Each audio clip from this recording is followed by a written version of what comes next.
భారత అంతరిక్ష పరిశోధన సంస్థ ఇస్రో ఇవాళ మరో కీలక ప్రయోగం చేపట్టనుంది. ఇవాళ ఉదయం 8:59 సతీష్ ధావన్ స్పేస్ సెంటర్లోని రెండవ ప్రయోగ వేదిక నుంచి LVM-3 M6 రాకెట్ ద్వారా బ్లూబర్డ్ బ్లాక్ 2 సమాచార ఉపగ్రహాన్ని ప్రయోగించనుంది. ఈ ఉపగ్రహాన్ని అమెరికాలోని టెక్సాస్కు చెందిన AST అనే మొబైల్ కమ్యూనికేషన్ సంస్థ రూపొందించింది.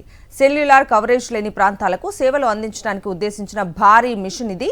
4G, 5G సిగ్నల్ను నేరుగా సాధారణ స్మార్ట్ ఫోన్లకు అందించడం దీని ఉద్దేశం.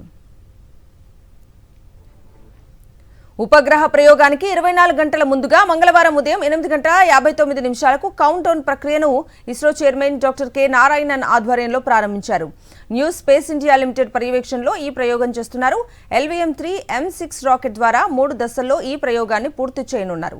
ఇప్పటివరకు LVM-3 M6 ద్వారా 8 ఉపగ్రహాలను ప్రయోగించగా అన్ని విజయవంతమయ్యాయి. 9వ ప్రయోగం ద్వారా బ్లూబర్డ్ బ్లాక్ 2 ఉపగ్రహాన్ని కూడా విజయవంతంగా ప్రయోగించడానికి శాస్త్రవేత్తలు కృషి చేస్తున్నారు.